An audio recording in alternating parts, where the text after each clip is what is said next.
तो कहानी की शुरुआत में हमें दो लड़कियों को दिखाया जाता है जिनका नाम हंटर और बैडी था। ये दोनों लड़कियां 2000 फीट ऊंचे एक टावर पे फंसी हुई थी और इन दोनों के फ़ोन पे नेटवर्क भी नहीं था, इसीलिए वो दोनों किसी को कॉल करके मदद भी नहीं मांग सकती थी। इससे भी बुरी बात ये थी कि ये टावर रेगिस्तान के बीचों बीच था, इसीलिए आसपास किसी का भी उन्हें देख पाना बहुत ज़्यादा मुश्किल था। और तो और अगर इन दोनों में से कोई भी नींद लेने की कोशिश करता या झपकी लेने की कोशिश करता तो गिद्ध इनके पास आकर इनके मांस को नोचने लगते थे, इनके मांस को खाने लगते थे।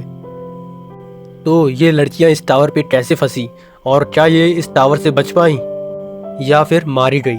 तो चलिए देखते हैं आज की इस कहानी में। तो कहानी की शुरुआत होती है और कहानी की शुरुआत में हमें दिखाया जाता है कि बैटी अपने हस्बैंड डैन और अपनी सबसे अच्छी दोस्त हंटर के साथ माउंटेन क्लाइंबिंग कर रही थी। तभी डैन को एक छोटी सी केव दिखती है और वहाँ वो अपना हाथ डाल देता है। वहाँ उसने कोई जानबूझ के हाथ नहीं डाला था, वो अपनी अच्छी ग्रिप बनाने के लिए, अच्छे से पकड़ करने के लिए हाथ डाला था। पर अचानक से उस केव से एक पंछी बाहर निकलता है जिसकी वजह से वो डर जाता है और डैन अपना बैलेंस खो देता है और नीचे गिर जाता है। लेकिन सेफ्टी वायर से बंधे होने की वजह से वो बच जाता है। यहाँ पर डैन माउंटेन को पकड़ने की कोशिश करता है।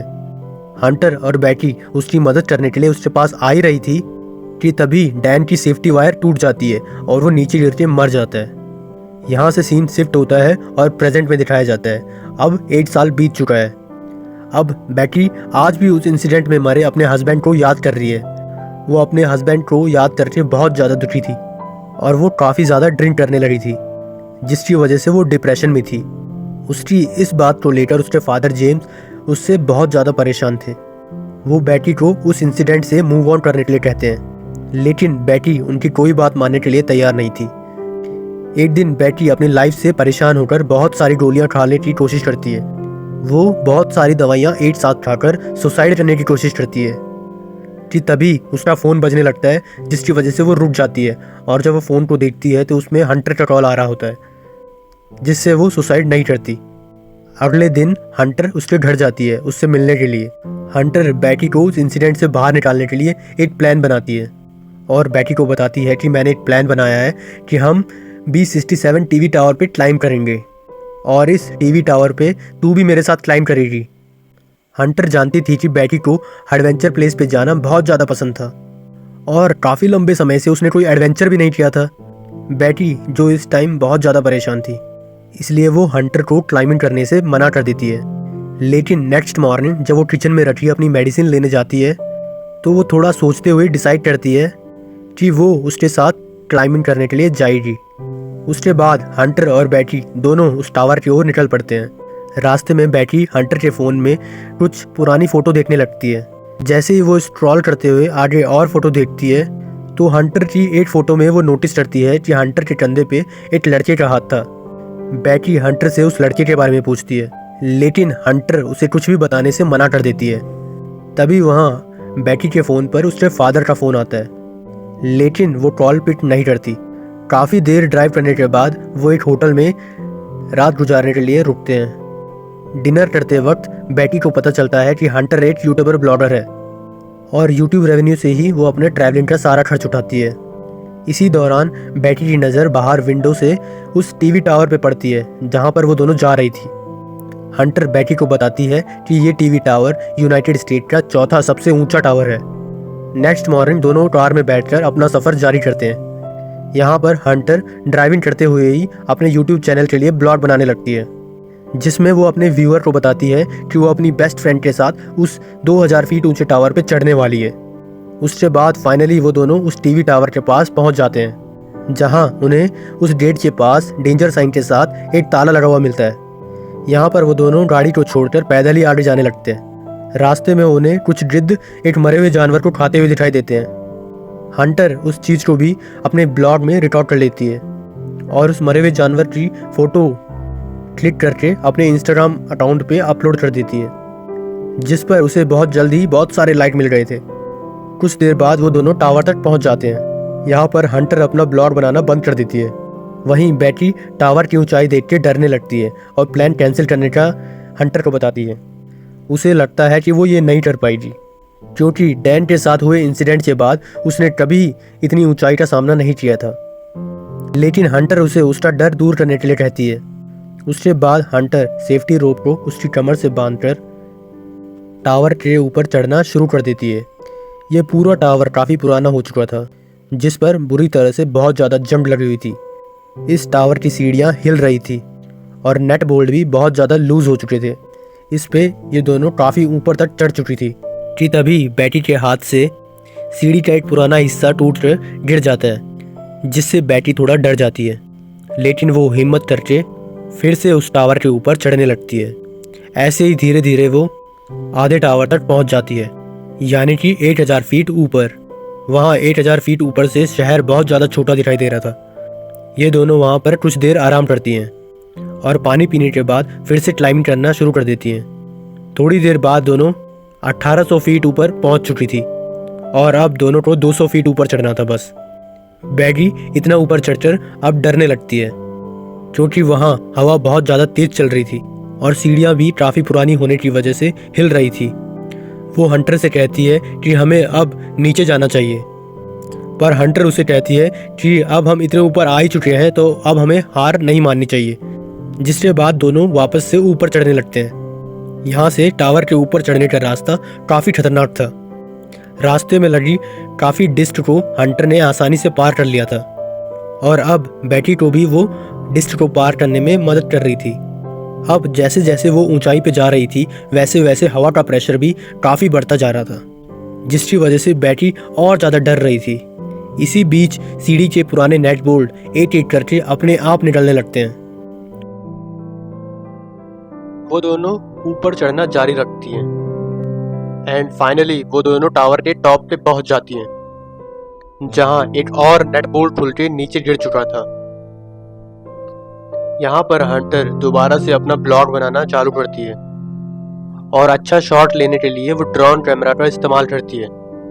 थोड़ी देर बाद हंटर और अच्छा शॉट लेने के लिए और अच्छा कंटेंट डिलीवर करने के लिए बैकी को रिमोट पकड़ाती है और खुद उस टावर के सहारे एक हाथ पर लटक जाती है। शॉट लेने के बाद वो वापस से ऊपर आती है और वो सेम यही चीज बैटी को भी करने के लिए कहती है, लेकिन बैटी उसे ये सब करने से मना कर रही थी। जिसके बाद हंटर उसे समझाती है अगर उसे उसका डर भगाना है तो सबसे अच्छा तरीका यही है। तो बैटी भी मान जाती है। तब बैटी भी हंटर की तरह एक हाथ पे लटक जाती है। बैटी हंटर का हाथ पकड़कर वही स्टंट करने लगती है और हंटर सेल्फी लेने लगती है। इसके बाद बैटी वापस से ऊपर आ जाती है। यहाँ पर बैटी अपने हस्बैंड की अस्थियों को लेके आई थी और अपने हस्बैंड डैन को याद करते हुए उसकी अस्थियों को यहाँ पर विसर्जित कर देती है। इस मोमेंट पर बैटी और हंटर दोनों ज्यादा इमोशनल हो गई थी और बैटी डिसाइड करती है कि अब उन्हें वापस जाना चाहिए। इसलिए वो अपनी सेफ्टी वायर्स को खुद से कनेक्ट करती है। बैटी नीचे उतरना शुरू कर देती है और जैसे वो पहला कदम रखती है तो सीढ़ी टूट जाती है। जैसे कि पहले दिखाया था नेट बोर्ड सारे खुल रहे थे, जिसकी वजह से सीढ़ी टूट जाती है। तो सीढ़ी के साथ साथ बैटी भी नीचे गिरने लगती है, पर हंटर किसी तरह बैटी को बचा लेती है, ऊपर खींच लेती है। यहाँ पर बैटी मौत के मुंह से बचकर आई थी, जिसकी वजह से वो जोर जोर से डर के मारे रोने लगती है और अचानक से दोनों हंसने लगती हैं। और जब थोड़ी देर बाद वो नीचे देखती हैं तो पता चलता है कि नीचे उतरने का कोई रास्ता ही नहीं है, कोई सीढ़ी नहीं है अब तो दोनों बहुत ज्यादा परेशान हो जाती हैं। दोनों अपने अपने फोन को चेक करती हैं, पर दोनों के फोन में कोई भी नेटवर्क नहीं था और उनका बैग भी टावर डिस्क पर नीचे गिर चुका था, जिस पे उसका सारा खाना पीने का सामान उसी बैग में था। और वहां टावर पर उन्हें एक इमरजेंसी बॉक्स दिखता है, जिसे खोलने पर उन्हें एक दूरबीन और एक फ्लेयर गन मिलती है। और ये दोनों चीजें उनके किसी काम की नहीं थी। और ये सब देखकर बैटी हंटर पर भड़क जाती है और हंटर बैटी को शांत करने की कोशिश करती है। वो कहती है कि हो सकता है सीढ़ियों की आवाज सुनकर कोई हमारी तरफ मदद करने की कोशिश करे। हंटर कहती है कि अब उन्हें बस किसी के आने का इंतजार करना होगा। तभी हंटर नोटिस करती है कि पिछली बार सीढ़ी के गिरने की वजह से बैटी के पैर में चोट लगी थी। उस चोट से बहुत ज्यादा ब्लड बाहर आ रहा था। हंटर बैटी की चोट पर अपनी शर्ट बांध देती है। कुछ समय बाद बैटी हंटर से पूछती है कि तुमने ब्लॉगिंग क्यों शुरू की, और हंटर गलती से डैन का नाम ले लेती है, जिसकी वजह से बैटी के मन में हंटर के प्रति शक बैठ जाता है। कुछ देर बाद हंटर अपना फोन चेक करती है, जिस पे उसने सोशल साइट पर अपनी एक मरे हुए जानवर का फोटो अपलोड किया था, जिससे उन्हें एक आइडिया आता है कि वो फोन पर एक टेक्स्ट मैसेज, एक हेल्प मैसेज टाइप करेंगे और रस्सी से सहारे नीचे लटका देंगे, जिससे अगर किसी को भी वो मैसेज जाए तो वो हमारी हेल्प करने के लिए उनको पता चल जाए कि हम यहाँ पे फंसे हुए हैं, और वो रस्सी से बांधकर फोन को लटका देते हैं, ये सोचकर कि नीचे जाने पर फोन पे सिग्नल आ जाए। हालांकि उनकी ये कोशिश नाकामयाब हो जाती है। उसके बाद उन्हें लगता है कि जरूर जमीन पर तो नेटवर्क हो गई। उसके बाद वो उस फोन को जूते में डालकर उसके चारों ओर अपने जुराबे फंसाकर उस फोन को नीचे डाल देती है, यानी कि उस जूते को जिसमें फोन था उसको नीचे डाल देती है। तभी टावर पे अचानक से बैटी का ध्यान हंटर के दूसरे पैर पर जाता है, जहां 143 का टैटू बना हुआ था, जिसे देखकर उसे याद आता है कि उसका हस्बैंड डैन उसे आई लव यू कहने के लिए 143 कोड का इस्तेमाल करता था। लेकिन बैटी इस चीज को भी इग्नोर करने की कोशिश करती है और टावर से नीचे कैसे उतरना है इस बारे में सोचने लगती है। थोड़ी देर बाद उन्हें दूरबीन से टावर के पास से गुजरता हुआ एक आदमी और उसका डॉग दिखाई देता है, और बैटी उस आदमी से मदद के लिए चिल्लाने लगती है। लेकिन इतनी ऊंचाई होने के कारण उनकी आवाज नीचे तक जाती नहीं, और वहां हम देखते हैं कि हंटर ने जो फोन नीचे डाला था जूते पे बांध के, वो पूरी तरह से टूट चुका था। तो हंटर का ये प्लान भी फेल हो चुका था और वो आदमी भी वहां से जाने लगता है। तभी बैटी अपने दोनों जूते उतार के उस आदमी की ओर फेंकती है, ताकि उस आदमी का ध्यान हमारी तरफ आ जाए, पर वो आदमी बिना पीछे देखे आगे बढ़ता चला जाता है। वो आदमी ये सब नोटिस नहीं कर पाता, क्योंकि वो कॉल पर बात कर रहा था किसी के साथ। तभी बैटी फ्लेयर गन चलाने लगती है, पर हंटर उसे मना कर देती है कि अभी दिन का समय है, कोई नोटिस नहीं कर पाएगा। इसी दौरान वो दोनों दो और आदमियों को वहां पर नोटिस करती हैं। वो दोनों वहां पर पार्टी करने के लिए आए थे। उन दोनों को देखकर वो दोनों डिसाइड करती हैं कि थोड़ा अंधेरा होने पर वो इस फ्लेयर गन का इस्तेमाल करेंगे, जिससे वो दोनों लोग उसे नोटिस कर सकें और उसकी मदद करने के लिए आ पाएं। थोड़ी देर बाद रात हो जाती है और बैटी फ्लेयर गन का इस्तेमाल करती है, जिससे वो दोनों आदमी उसे देख लेते हैं। उसके बाद बैटी अपना हाथ हिलाते हुए जोर जोर से चिल्लाकर उनसे मदद मांगने की कोशिश करती है। उसके बाद दोनों दूरबीन से देखकर नोटिस करती हैं कि दोनों आदमी उसकी कार के पास जा रहे थे। ये सब देखकर दोनों खुश हो जाते हैं, पर थोड़ी देर बाद देखते हैं कि वो दोनों आदमी उनकी मदद करने की बजाय उनकी कार चुराकर वहां से भाग जाते हैं, जिसे देखकर दोनों काफी ज्यादा दुखी हो गई थी, और अब जल्दी से उन्हें कोई आइडिया भी समझ में नहीं आ रहा था क्या करना चाहिए। और यहाँ पर बैटी हंटर से उसके टैटू के बारे में पूछ ही लेती है, जो पैर पे बना हुआ था 143। बैटी उसके बारे में पूछ लेती है, जहाँ हंटर ये रिवील करती है कि उसका अफेयर उसके हस्बैंड के साथ था और 6 महीने तक था, और अपनी गलती की माफी मांगती है। हंटर बताती है कि डैन उसे अच्छा लगता था और वो डैन से प्यार भी करती थी, लेकिन डैन बैटी से ज्यादा प्यार करता था, इसीलिए उसने डैन से जल्दी ब्रेकअप कर लिया था। बैटी ये सब सुन के बहुत ज्यादा डिसअपॉइंट हो जाती है कि उसकी बेस्ट फ्रेंड का अफेयर उसके हस्बैंड के साथ था। उसका हस्बैंड और उसका बेस्ट फ्रेंड दोनों ही उसके साथ चीट कर रहे थे। अगले दिन बैटी अपना फोन चेक करती है और वो नोटिस करती है कि उस टावर पे चढ़े उन्हें 24 घंटे हो गए हैं। अब दोनों को बहुत ज्यादा भूख और प्यास भी लग रही थी, तो हंटर डिसाइड करती है कि वो नीचे जाके अपना बैग लेके आएगी, जिसमें सारा खाने का सामान था। जिसके बाद वो सेफ्टी रोप को टावर से बांधकर नीचे उतरने लगती है, लेकिन डिस्क से थोड़ी दूर पर रस्सी छोटी पड़ जाती है, जिसकी वजह से हंटर उस बैग तक नहीं पहुंच पाती। जिसके बाद हंटर अपना हुक को निकालकर उस रस्सी से लटक जाती है और लटकते हुए उस डिस्क पर कूद जाती है। वो बैग को उठाकर उससे पानी की बोतल निकालकर पीने लगती है। इसके बाद वो सेल्फी स्टिक की वजह से उस बैग को लटका देती है और खुद भी कूदकर उस रस्सी को पकड़ लेती है। बैटी उस रस्सी को ऊपर खींचती है। अब बैटी रस्सी को ऊपर खींचने लगती है और हंटर भी ऊपर चढ़ने लगती है। हंटर बस ऊपर पहुंचने ही वाली थी, तभी बैटी के हाथ से रस्सी छूट जाती है, जिसकी वजह से वो तेजी से नीचे गिरने लगती है। ये सब देखकर बैटी की धड़कन एकदम से बहुत ज़्यादा तेज हो जाती है, क्योंकि अपने हस्बैंड को खोने के बाद वो अपनी बेस्ट फ्रेंड को नहीं खोना चाहती थी।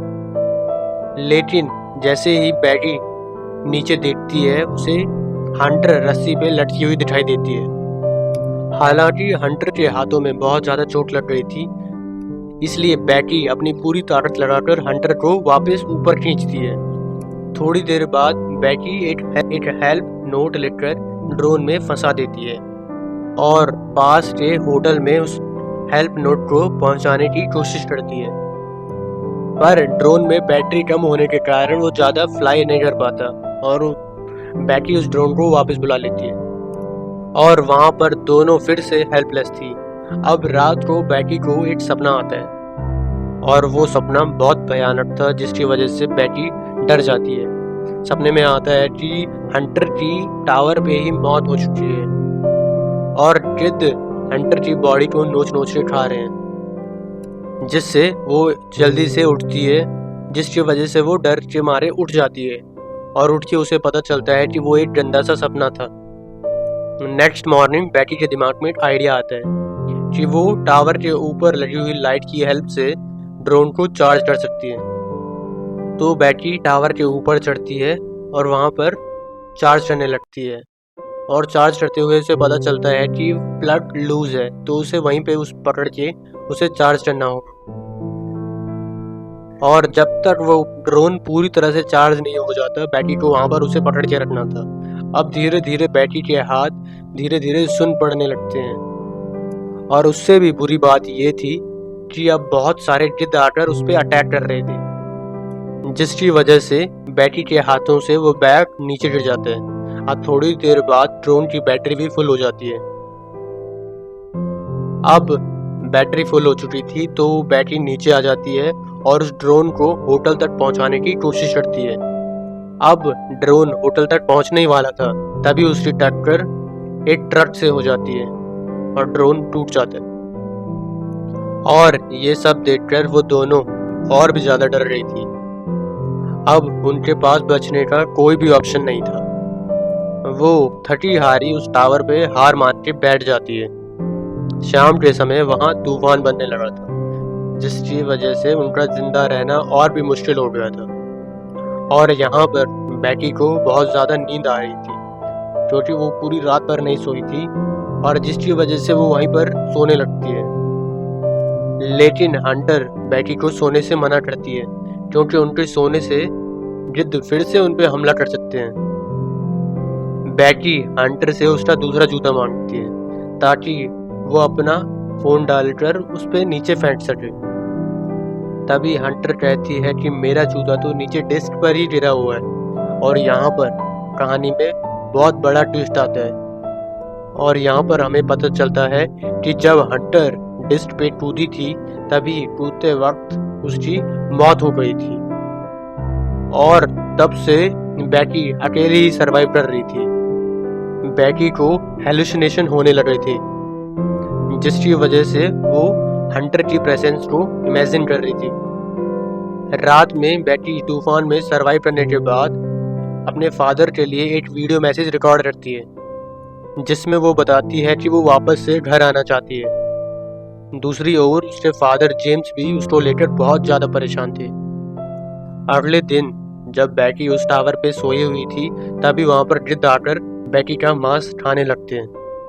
अब क्योंकि बैटी को बहुत ज़्यादा भूख लग रही थी, तो बैटी उस गिद्ध को पकड़ के मार देती है और उस गिद्ध को मार के खाने लगती है, जिसकी वजह से उसके शरीर में थोड़ा जान आती है। अब वो रस्सी के सहारे नीचे डिस्क पर उतरती है, जहां हंटर की डेड बॉडी पड़ी हुई थी।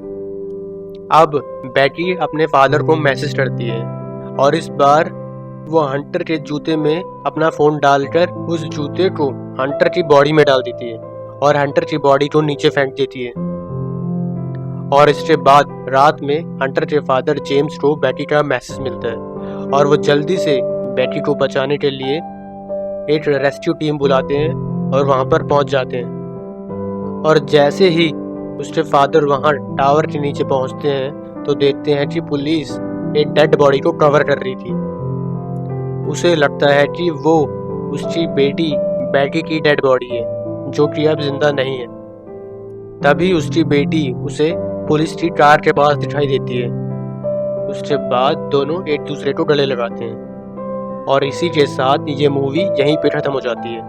तो गाइस, आपको ये मूवी कैसी लगी कमेंट सेक्शन में बताना और सब्सक्राइब करना मत भूलना।